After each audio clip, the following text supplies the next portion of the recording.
Let's be real. Starting, running, and scaling a coaching business can feel exhausting. I mean, you've got the marketing, the hustling, the selling, all that stuff you didn't realize you would need to master when you decided to start a coaching business. For anything like me, you started your coaching business to change the world, to improve the lives of others while improving your own. Well, the truth is, running a business doesn't have to be as hard as many of us have made it out to seem. And you don't even have to do all that hustling stuff if you don't want to. You really can get into flow, into your zone of genius, and get back to the work you were sent here to do. But you have to ask for help. You have to be willing to work in new ways. You have to be willing to open up your mind to mentors who might be doing it differently than you've ever considered.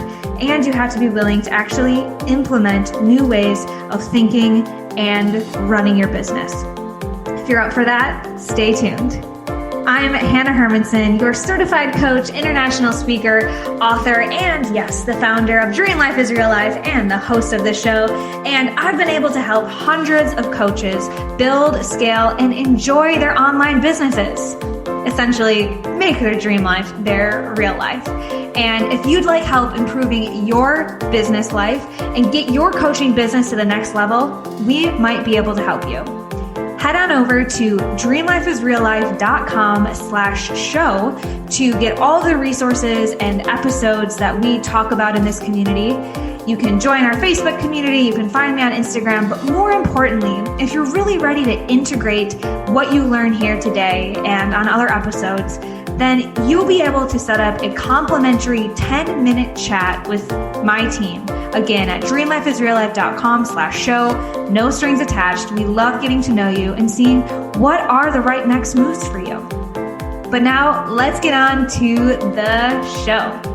In this podcast, you'll find the real people, concrete tactics, and weekly motivation and inspiration to make your dream life and business real. I started this podcast to bring you the role models that I never had. We talk to successful entrepreneurs, freedom seekers, business owners, and people living life on their own terms. To be a true leader, to create the legacy you desire, and to live in alignment, you need a tribe lifting you up. And I've made it my mission to be your tribe, to bring them to your ears at least, because after all, we are all in this together. Now, let's cue the music. All right, friends, if you are tuning in live, I'm back at the home office. Mac and I are back from our honeymoon, and today I get to hang out with Ina. Ina is the founder of The Global Phenomenon, a podcast and community where new entrepreneurs gain the confidence and strategy to create global businesses from the start. Ina is the creator of the Be Found system, which outlines the exact steps for a new entrepreneur to step into the global stage with a world-class online presence that speaks directly to their desired audience. Originally from Caracas, Venezuela, Ina is fluent in Spanish, and she is proud to bring her Latin America heritage to the global stage. Now she lives in Boston with her husband and 2 sons, and today she is going to give us all sorts of information on how to use our websites and our online presence to attract our dream clients. So welcome. Thank you. And congratulations on your wedding. I saw you on Instagram. Where did you guys go for your honeymoon? So we got married in June, and then we just went to Maui, Hawaii for our honeymoon, and it was amazing. Very nice. Very nice. I saw that you were in Maui. I'm like, oh my God, it sounds so dreamy. And now we're back. We're back. Lockdown. Yeah, I know. We did it very safely. I feel pretty good about, how we were able to travel, and, it's nice to go, but it's also nice to come back and, get ready for the holidays, right? Yep, that's right. So thank you so much for having me, by the way. This is incredible. So thank you for that great introduction. My name is Ina, and so the global phenomenon is basically all about what you guys are doing out there, about your audience, all coaches.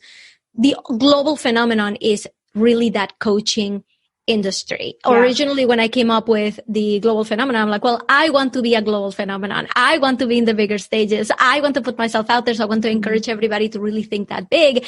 And then I started to realize, I'm like, the global phenomenon is really the opportunity that we all have to step into a global stage anytime we want. All we have to do is just have that mindset that really wanting to like put ourselves out there. And so I took kind of like that passion that I have for like, no, let's just play big here, coupled with 20 years of web development experience. And I'm like, there is a way for us to do this with clicks. Like to me, making a website is just so easy. Like that's my zone of genius. It's like that's a thing that I understand. Like anybody can have an amazing presence that rivals anybody who paid $30,000 for their website or $50,000 for their website.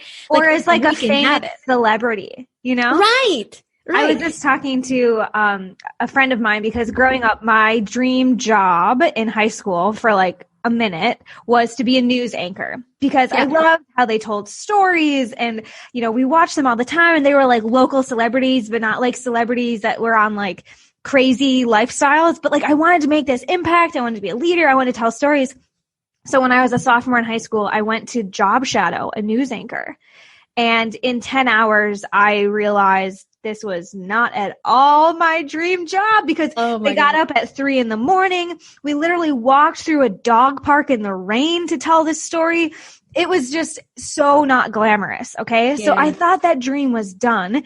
And, you know, I went down some other paths, many of our listeners know, but now I just had the realization like this week, like with the podcast and with Facebook Live, I like have my own little news show. And how cool is that we have these tools and this audience ready and waiting for us to share our messages. We just have to know how to be strategic about it now, right? Exactly. So, and I love it that you got it done without having to be out in the rain if you don't want to, right? And if you want to, you can do that too. Like you can make this anything you want, and your online presence can reflect anything you want. You just got to really do it right. And that's why I'm here to talk to you guys about how to do this right. Yeah, I want to just touch quickly because I always think it's so interesting what brings people here. You know, our personal stories plus the opportunity and time with technology and needs in the world, you know, tend to bring us to where we are now. So you mentioned you have 20 years of experience in web development, but talk to us a little bit about how you became your own boss. Yeah. I'm going to tell you something. This was not my dream when I was little. I was brought up in a very successful corporate environment, corporate household. My father was the president of IT of the biggest company in my country. My mother was an equally successful like project manager. And at some like they worked in the same company. At some point, she was doing projects for him, and everybody was like, "Oh, like how's that gonna work?" And so they always talked about work at the dinner table, and they were talking about IT stuff. And I thought I was just gonna grow up to be a writer. It's like me, like in high school, because I'm great at writing. Like I had a creative mind back then. And then my mother told me, you know, you would be really good with computers. Why don't you take a class? And both my parents are computer people. So I took a class senior year of high school. I took a programming class and I fell in love. I'm like, are you telling me? And people started telling me like, you know, like people get paid really well for like being in computer science, for being an engineer. And I'm like, you're telling me people are going to pay me really well to play a game? Because that's what programming felt like to me. So I went to school for computer science. I thought I was going to become a software engineer, and that was going to be my path. I was going to play for money, right? Yeah. Then once I graduated, and it was right after 9/11, I come from Venezuela. I was studying at an American university, and companies were really tight with giving visas, with giving work visas. So I applied to so many software engineering jobs that I didn't get. And the only place that took me in was a place that took me in to learn about project management in software. And that's where I started to really expand my horizons, not just technology, but management, but knowing how to organize my time, about working with people. And in that job, I just kept telling myself, like, I know this is not what I want to do forever, right? Like my dream was shattered when I couldn't become a developer. Like, I know this is not it, but I didn't have any examples. I grew up in a corporate house. Now I'm in a corporate environment where everybody is just heads down doing their thing. So I was like trying to break out of a jail cell, but I didn't know, like there was nobody on the other side with the keys. Yes, it took me a really long time of like trying different things. I'm like, okay, I should accept the fact that working for corporate is my life, and I should just find other ways to entertain myself, to find my purpose. So I started taking piano lessons, and I started learning about medical terminology, and What a brain you have. I would go down to the local cafe and do like chemistry exercises. Like I just wanted to like try different things. And one of those things that I ended up trying was starting a business. Yeah. I can totally relate to so much of what you're saying. And I think a lot of people can with this, not having the role models. You know, I personally grew up, everyone knows, in small town Wisconsin. My mom's, a school social worker. My dad works for the city. And it was just really frustrating to know that there was something more, but not know what that was or how to get there or why I felt so out of place. And so these are extreme examples that you're sharing, Ina, of like chemistry, piano, and I think that that's so important at some point in each of our journeys is to throw a bunch of spaghetti onto the fridge and see what sticks. Because without taking action, without trying new things, you will never know what's on the other side of your comfort zone. Right. So I love that, even if it's just pulling up your computer and doing some different online courses or quizzes, to really find what sticks. And so for you had all these experiences. You knew kind of how your brain worked, that, computer tech was a game to you, which, by the way, the whole joke that like, I'm going to play a game and get paid. I just love that, because I think that that is what we all ought to be feeling and seeking. That like, we are playing a game, the whole idea that if you find what you love, you'll never work a day in your life. Like that is real, people. Like even if you can find games to play and get paid. And it sounds like, Ina, you found a new game in owning a business. So tell us a little bit about how you were able to blend all of your experiences and passions into what you're doing now. So first of all, at the moment that I started my business, I was working full time. I had just had a baby, and a friend of mine had asked me, hey, can you do this for me? And I'm like, sure, I'll do it. And she wanted to pay me for it. I'm like, why are you paying me? I was just doing it as a favor, like fixing something on her website on the HTML. And I'm like, I'm just doing it as a favor. It's fine. And she's like, no. I'm running a business and you're a provider. Like where you and I are right now. Like we don't give away our services for free. That is a good friend. Right? And she's like, no, I'm going to pay you for this. She was in a way trying to work on my money mindset right then. And by the way, it took me years to even know what money mindset was. But when I had that check in front of me, I'm like, people will pay for this? So that's when I started making websites on the side. I had just had my newborn baby. I would wake up at 4 a.m. I would go to bed really late at night. Then within months, I discovered podcasts. And I'm like, again, with my like playing mind, I'm like, I think I could start a podcast. So I already had a web host because I had already started, making websites. So I figured out a way to host my own podcast, because back in 2012, it wasn't really a thing. Like there weren't a million hosts that you could pick from. So I'm like, I'm just going to host my own podcast. So it's still out there. Like up until last year, I was hosting my own podcast on my website, like literally not paying a host for anything. And it was just like that playing mind. It took me years to find a role model that would show me about this universe of entrepreneurship.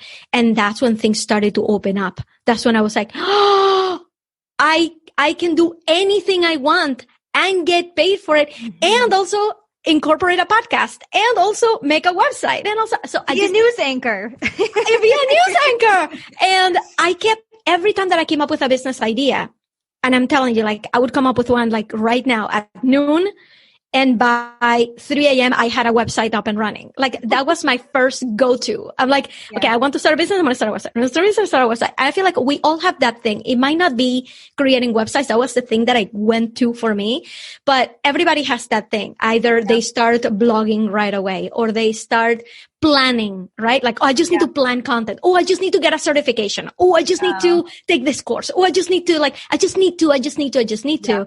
When really what we need to be focusing on is helping people. That's how you start a business, is by starting to help people who acknowledge your value so you can start charging for this. That's where really we should start. But we all have that comfort zone that we go to. So that's where my business started to evolve in. Now I want to help people get out of corporate. I quit my corporate job. It will be 3 years in 1 month, and I never went back. So it all worked out. Everything was cool. And now I do my business coaching plus incorporating the website. And that's a completely separate story of how I joined these two. Happy to get into it, but I don't want to derail. I want to make sure that everybody gets. We want to get into that zone of genius that you have, because I know a lot of coaches think that they need to get their website. Okay, I'm going to be a coach, but they like get certifications or they do other things. But I know something on the minds of all coaches is a website. And that's really your expertise. So let's talk about, let's help some others, like you said. Okay, let's start to help some people out. The first thing I'm going to say is that, do you need a website to have a solid, successful business? The answer is no. I will always answer that question with no. You could start getting clients right now. You could start getting word of mouth right now. Please do not let your website or the lack of it stop you from starting to help people and get paid doing what you do. Okay. So glad you said that, because like you said, with, you have a business idea, you go start a website, but then what my experience has been is in doing that, or even in starting a Facebook group, or like that first big idea you have is never the last idea. It's never where you end. Right. Yes, exactly. So for me, that just happened to be my comfort zone, right? Like starting a website. I'm going to tell you right now, none of those websites that I started when I had that first spark even exist now, right? Like it would become obsolete very, very quickly, because my idea would start to evolve really quickly, because I hadn't really started going out there and helping people. I didn't know what my message was. I didn't know who I was trying to help, who I was trying to be in the world. Where did I fit in the world? I was just like, blurring whatever I could come up with. And that's what went there. So so I started to run into a really big issue when I was helping people with their websites, because that's the point where they were, right? They were at the point where like, blah, like I want a website. Here's what I want on it. Here you go. Here are my photos. I have them fill out a questionnaire. Okay, here you go. Ina, go make it. Here's where I started to run into issues. That once you give a developer your requirements and you're thinking they're the professional, they will make something pretty. I've seen so many pretty websites. These are all like easy to make, because there's so many of them. Like it can't be that hard. This is what that person does for a living. Here are my requirements. You go make the site, right?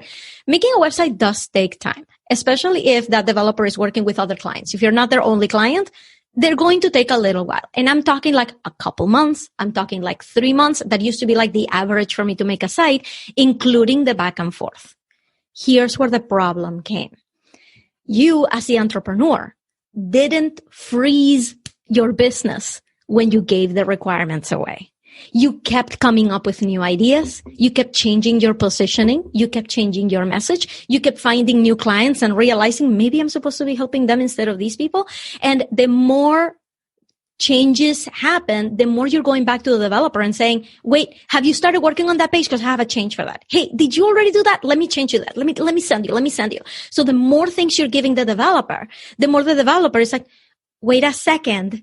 Like this is not the same as the requirements you gave me in the beginning. And by the way, I'm not even talking about big changes. I'm talking like little stuff that to you, even if you were talking to somebody else and you're like, I just sent them these things, but they're no big deals, right? Anybody looking at that list would say like, yeah, those are not big deals. They should be able to handle that. But on the developer side, it's a completely different story, because now they have to stop to analyze. Is this the right thing to do? Should we be using a different tool for that? Really experienced developers will have a process to help guide you through that. But the truth is that you, as the client, you're always expecting things to just happen based on the initial estimate. I'm expecting my website in 3 months and for it to be perfect and for it to be beautiful. Yeah. So you don't realize of everything that goes into it. Yeah. That's when I started to realize that I can't, in good faith, just continue to be making websites by the hour, because the client is always going to feel dissatisfied and I'm always going to feel cheated, because I'm always going to feel like I'm getting more work but not getting paid for it. And the client is going to feel like, why is this taking longer than you told me? Well, because of this. It's just an impossible situation, even if the developer is completely ethical and professional and knowledgeable, and even if the client is a completely reasonable person. Okay? These are just things that happen. So that's where I came up with my methodology. I call it the Be Found system, right? Where I can't just land here and get your requirements. I need to be in there with you. So I created this group experience so that people can learn together, where half of the program is a 14-week program, where half of the program we are figuring out your message. And because I've done this for 20 years, because I've known how to do this, I know what are the things that you need to be thinking through. And I get you out there to really find your ideal client and to really identify your premium offer, so that by the time we get to the website creation, the website takes us 6 weeks to make. And in the meantime, I am keeping you working on something that we've already established we needed. Right? So there's no new influx of things coming in because we've already established all of that up front. And I just ran that program really, really successfully this summer with 5 people in the group. They all loved the experience. They all couldn't believe that, like, they thought they were getting a website out of this, and they got so much more in their business out of it. And every website went live on time and with everybody being happy about it. And that is unheard of with website projects. So that's what I'm here to say, is that if you're thinking about you're ready to level up with your website, you got to be aware of all these things that could happen when you work with a service provider. Yeah. Yeah. And I think that you're really mirroring so much of the entrepreneurial experience that I would love to have just a deadline and things are going to go exactly as I planned in my little 10-week planner and checklist. But through experience, through action, you gain so much more knowledge that puts you on new and different paths. And I think that the website piece has always been a challenge for me and my clients, because it can be tricky to say, hey, in 6 months, I'm going to be doing the same exact thing, because that's not usually the case. You know, I'm personally working and changing my website every single month with, tweaking verbiage or, testing and fine tuning some things. So I'm curious, in that back work that you're doing, what are some of the pillars or things that don't change or can be done at one point in time and then be reflected 6 months from now? Yeah. So I think that the basics is what you said is really right, that your website is going to continue to be in flux. So imagine somebody working with a developer and continuously changing everything that you're changing right now, right, in your website every month, those things changing during the process. And then you as a client not wanting to go live because it's not perfect yet, when in reality, it will go live and you will still be making changes to it, right? That's just going to be the standard. So what are some things that you should be, that we do in the program to make sure you're in a good spot? We clarify your messaging. We clarify your lead magnet. So a lead magnet is something that you should stick with for a few months, right? It's something that should be attracting people to exactly what you want to attract them to. You may change it as you get more people, as you get more clients. You will think there's a better way that I can do my lead magnet, and that will change down the line. But something that you can establish now is your brand, right? What are going to be not only your colors and your logo, but what is it that your personality is? When people come to your website, how do they know that they need you, specifically you, to help them with this, right? So I think that has to be there. Everything else that changes is going to be tweaks the more clients you have. So I would say messaging has to be tight. Your lead magnet has to be ready. Your branding has to be right. Once you have those pieces, that's the foundation. Yeah. Right. And I don't let anybody go through the program without actually doing all the heavy lifting of actual market research. Because I'm going to tell you one thing. There's a huge misconception that only people who are starting out need to do market research, and that experienced people are beyond that. So when I get clients who tell me, I don't think I need to do the market research module because I already know my client, I'm like, no, you're getting it backwards. In fact, it's the beginners who never do market research. That's like not a thing for them. Yeah. The experienced people are doing market research all the time. Right. Constantly. Every conversation they have is a market research opportunity. So when I guide people through market research, I never take no for an answer. I'm like, no, we are doing this. And they always end up finding out something that they never did before. Right. So yeah, messaging, branding, the lead magnet, that's your foundation. I love what you're saying about how branding is not about your logo or your colors. It's really about that feeling that you evoke in other people. Yeah. Because to me, branding is like that secret key. That's like the, oh my gosh, that's for me type of thing. And that's not because I love your logo or because you have a Labradoodle and so do I. It's because you evoke some emotion in me that makes me want to move forward and connect with you. Yeah. So I think that's huge. Yeah. And one thing that I would love to say is that I love websites of entrepreneurs that when I go to their website, it makes me want to give them a hug. Like that's the kind of website that I like. But everybody has a different view of what makes a great website. Yeah. Right. So that's another thing that we had to factor in is that I don't want to finish the program with 5 people who have basically the same website, just different colors. So I have a process, like a proprietary process that is mine to basically read what is on your mind so that when you walk out of there, you see that your website is not like any of the others and you love what you see. I had one time, the first time that I ran this program in this year in 2020, I had one person who was like, I don't want long scrolls. You know how now the fashion is like you keep scrolling through the page and more information pops up and then there's a picture of you and then there's a little bit more about your offer and then there's a little bit about your blog and then he's like, I don't want people to have to scroll that much. So we made a website with everything that we found out about it, reading his mind. And he ended up with a website that was nothing like the rest. And he was excited about it. So I think that's really important too, to not just buy into like the cookie cutter style, because not everything is going to be the same. It will depend on your messaging, on your branding, on your personality, and on your audience.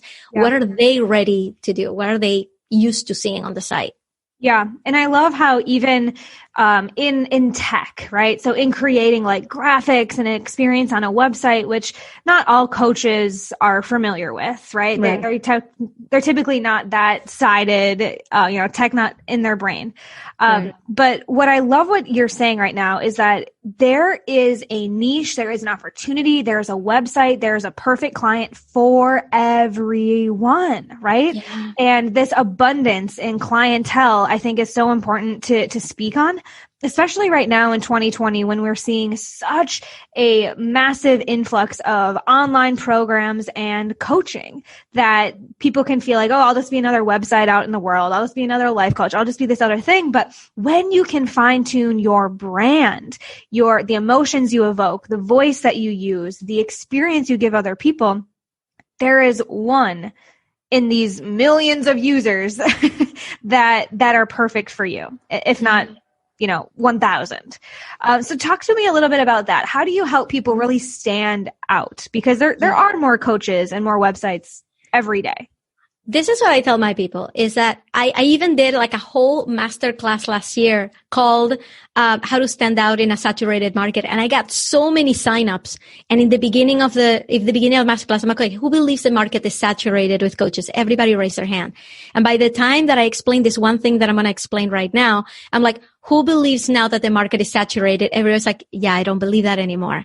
So I'm going to tell you what that change of mindset is. When I was in corporate, anybody who said, oh, I have a business on the side, I didn't think of this huge coaching industry. I thought, oh, they probably sell Mary Kay. They probably sell I hadn't even heard about Beachbody back then. Like it was just like Mary Kay and Avon. That's all I knew. Now right? They have an Etsy shop and some, right. So here's the deal. I was in corporate and I was there for 15 years and I never heard about coaching.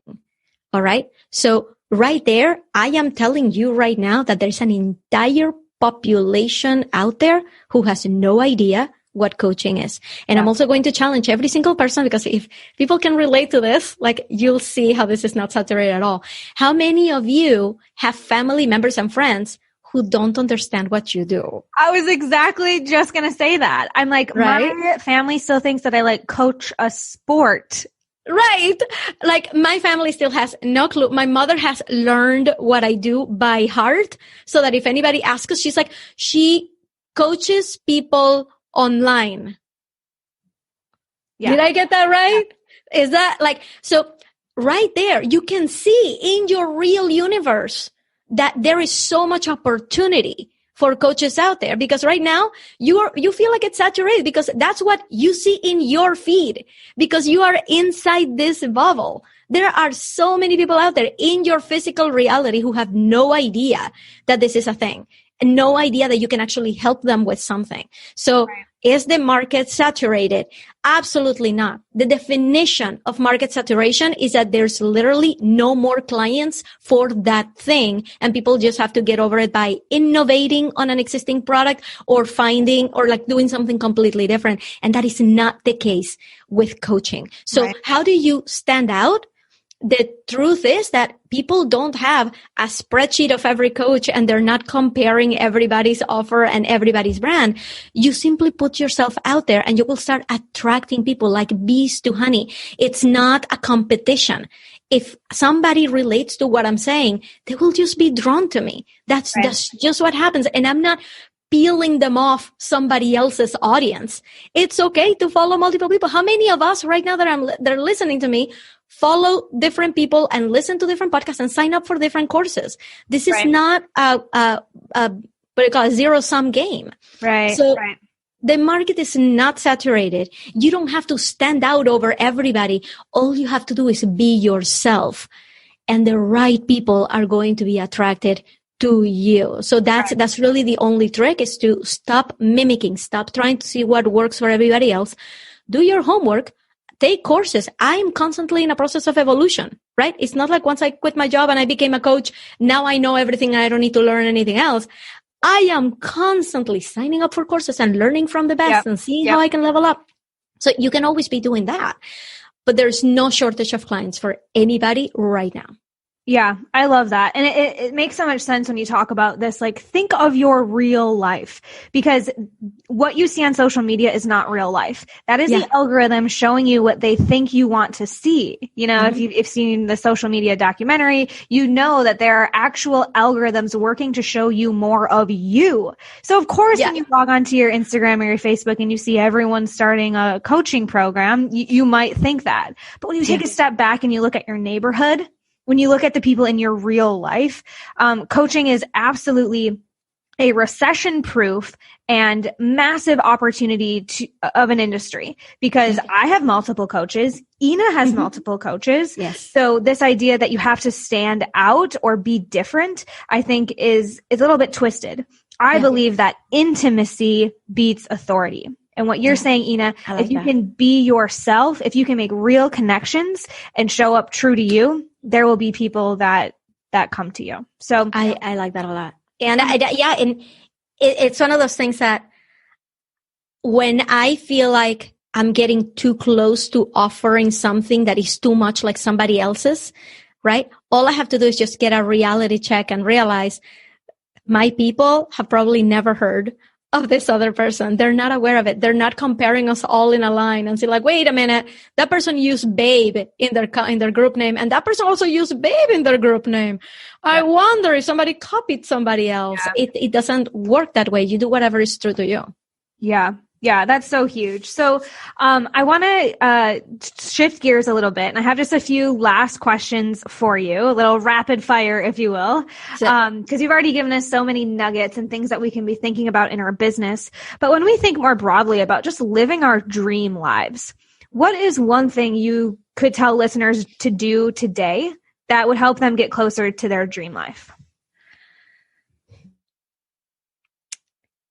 This is, I'm just going to say it, but be honest with yourself. So many of us look at the coaching industry and say, I want to be like her. I want her business. I want to be like that. I want to sell that. When in reality, there's something in the back of our minds that is telling us, no, wait, what I really, really, really want to do is this other thing. And then there's another part of your brain telling you, yeah, but that doesn't make any money. So you got to be looking at this other way, right? So what I would hate to happen for anybody listening is that they're like, oh, I make websites. Let me study Ina's background. Let me study Ina's social media. Let me study Ina's program. And maybe I can offer something similar because I make websites too. I can be just as successful as Ina, right? When in reality, websites is not what makes them sing, right? It is crocheting. Right? And they could become an authority in the crocheting field, and that would make them so delighted. But right now, because it's so easy to them, because it feels like a game, they don't feel like there's any money there. Right? So I would say step one, be honest with yourself. Because I don't want you to start a business like mine or to mimic Hannah's business like hers, because you can write, let's do the same thing that Hannah is doing. And you end up getting yourself in another corporate situation, exactly. Right? In another spot where you're like, I really wish I had done that other thing. And now you realize that there's all these crocheting influencers and you're like, wait, I didn't know that was a thing. So be honest with yourself and go for the path that really, really you want. Forget about the money. The money comes to people who stick it out, who work hard towards it, who learn about it, who become part of that industry. That's where the money is, but it has nothing to do with the actual industry, with the actual job. Mm-hmm. Do whatever you want and incorporate yourself into that field. Beautifully put. You know, if you look out at what everyone else is doing to decide what you want to do, you're a copier. But if you look inward and look at there for what you want to do, that's when you're a creator. Yeah. And I'm going to tell you, I've had coaches that have tried to discourage me from doing the websites, who have told me, Ina, anybody can hire somebody off of Fiverr and make a website. You should, like, in order to charge the high prices, you have to let go of the technical stuff and just offer the business value. And I tried that for a couple clients in the beginning of my business, and it didn't feel aligned. I went back to like, I have 20 years of experience, and I started to feel like I was doing a disservice to my people and that I was letting go of something that was important to me. You guys have any idea how much fun I have doing CSS?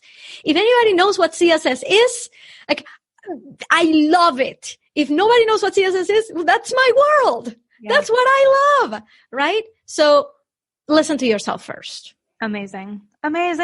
So if folks want to continue this conversation with you, Ina, and learn more about their own website, how can they stay connected or continue the conversation with you? I would love that. So next week, I'm actually teaching a workshop because I am launching this Be Found program is starting up again in January.